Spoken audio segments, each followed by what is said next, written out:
So welcome back if you're coming back, and welcome if it's your first time. So today I'm guided to look up Phil Collins because I guess either someone or some of you in the collective may resonate with Phil Collins' life and works. And I guess there are lessons we need to learn from this given example. So you know Phil Collins, right? Especially those who are oldie goldie would know Phil Collins, and most of his songs are romantic songs. The legendary musician, singer, and former Genesis drummer. Now, before I dive into that, we need to be aware that not all, but generally, most of the celebrities are spiritual. And I believe Phil Collins is one of them when we look at his works and song lyrics. And it feels almost like there is always some hidden message underneath almost all the songs he has sung. And well, you might be surprised to learn that there are some people who believe there is more to his music than just catchy hits and drum solos. And some fans even connect his work to spiritualism and the idea of spiritual attacks. So let's talk about that. I personally believe that he has been under spiritual attack for a long time and it's taking a toll over him. And I hope he is doing well, and may God give him healing each and every day and make him feel much better. So he had 3 marriages, and it feels like he always kept searching for a fulfilling true love. And it's like all the searching he did was always reflected in his songs. And the longing for a beautiful, lasting love is what he was searching for. And that is common for anyone who yearns for love and wants to live life in romance. It's almost like, in my opinion, I could describe him as a hopelessly romantic person. And the truth is, we have such people with such kind of characteristics also in the collective. I mean, you find yourself always looking for the fulfilling, blissful, romantic life, but as if each and every time you end up choosing something less, and that still makes you anxious and depressed, And that is okay, because you are still searching. And you haven't settled for that which is really in alignment with yourself.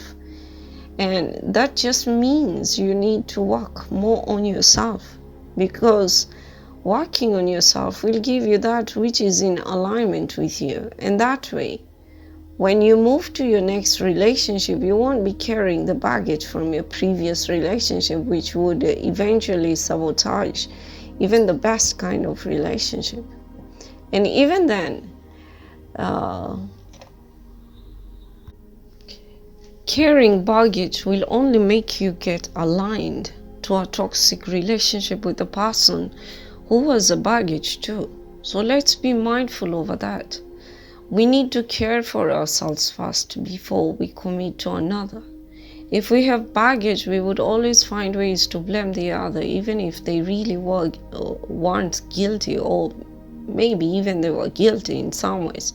But it would be hard to blame another when you don't have baggage. Because if you find it toxic and you are emotionally stable, you say, okay, that didn't work, and you move on. Or you find ways to better yourself or the relationship if it's worth it.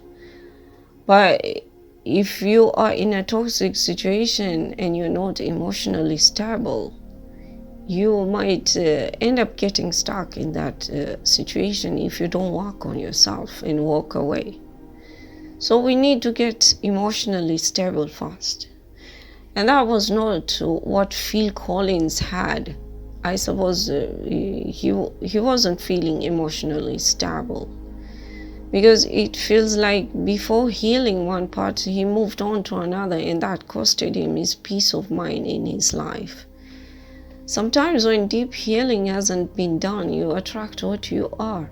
And when you try to make it work, even when you see that it's toxic and that you need to move on, that is just a sign that you're not accepting the lesson and acknowledging that you need to work on yourself in the sense of self-love. So some people just get stuck. So for example, when we look at one of Phil Collins' most iconic songs, In the Air Tonight, I mean, come on, who hasn't heard that haunting drum break? And his music is really entertaining, and I really appreciate his music, which I grew up with from an influence from one of my elder sisters. She's a great fan of Phil Collins. So shout out to my sis. In the Air Tonight, it's basically a pop culture staple now.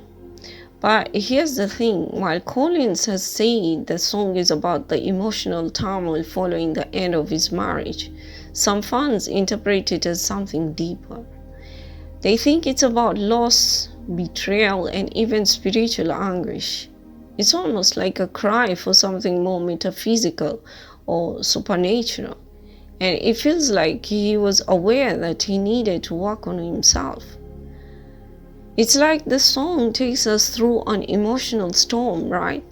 And this kind of emotional turbulence is often what people associate with spiritual challenges or attacks. Now, I'm not saying Collins was being attacked by spirits, but some listeners find a connection between personal crisis and spiritual conflict. I mean, it's just deep emotional stuff. I mean, speaking of personal crisis, Collins has been pretty open about the tough times in his life, like the breakdown of his marriages. And while he might not label these moments as spiritual attacks, I mean, who hasn't felt like life just piling on, right? Those kinds of emotional challenges can sometimes feel like a test of spirit. And for some people, they even see it as a form of spiritual attack in a metaphorical way. A time when everything's going wrong and you feel like you're battling some unseen force. But on the flip side, if you want to dig deeper into the mystical, we've got to talk about Collins' interest in Egyptology. Yeah, you heard me right. Phil Collins is really into ancient Egypt. He's even donated millions of dollars to help preserve Egyptian artifacts. He's fascinated by their culture and spirituality, which, if you ask some, might suggest he's exploring deeper metaphysical questions. And with that as an example, it feels like some of you are also into that too, in the collective.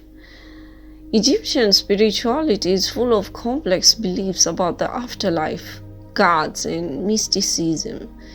And Phil Collins' connection to all of this could hint at a fascination with the spiritual and unseen forces of the universe. Maybe through his music and personal interests, he's tapping into something greater than just what we see. Who knows? Maybe some of that ancient energy comes through his songs, and that's why it's more effective on people. Now, like any famous person, Phil Collins has been the subject of all sorts of rumors and urban legends. Some fans even swear his music has hidden occult meanings or ties to supernatural forces. I mean, it sounds pretty wild, right? But it's not unusual for people to look for hidden meanings in art. Could there be a mystical or secret code in his songs? Well, that's up for you to decide. I personally believe the deeper meaning of all his songs. I mean, each of his songs feels like there is a deeper meaning to it, and that connects to the Egyptology theory. But let's be real. There is no solid proof that Phil Collins is dabbling in spiritualism or is like channeling ancient Egyptian gods or anything. Most of the time, his music is just a raw emotion and personal experience. However, as with any artist, the beauty of Phil Collins' work is that it's open to interpretation. Maybe it speaks to your soul. makes you feel like you're in a battle of your own, or maybe it just sounds good when you need to unwind.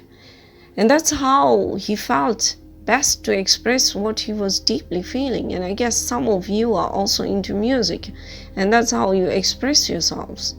It's almost sort of a way of healing too when you look at it in a different perspective. And reflecting in my past, I used to feel like the lyrics were just as if they were talking to me, as if expressing just what I felt. I wanted to say, as if they were just saying what I wanted to say sometimes. But looking back from now, I'm like,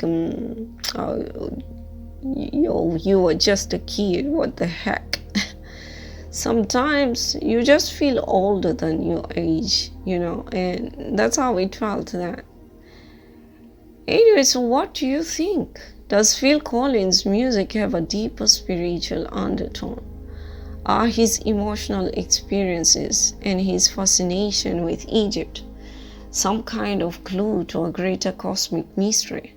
Or is it just great music that touches on universal themes of love, loss, and hope? Let me know your thoughts in the comments below. I'd love to hear what you think. If you enjoyed this video, don't forget to like and share it. And for the collective who resonate with Phil Collins, just know as long as you are breathing, there is always hope, and that's a confirmation. He never gave up searching for love despite all that he experienced, and I urge you too to not give up on your passions as long as you are on the right track in alignment with the way of God. So until next time, keep rocking out to the soundtrack of your soul. With much love, take care and God bless.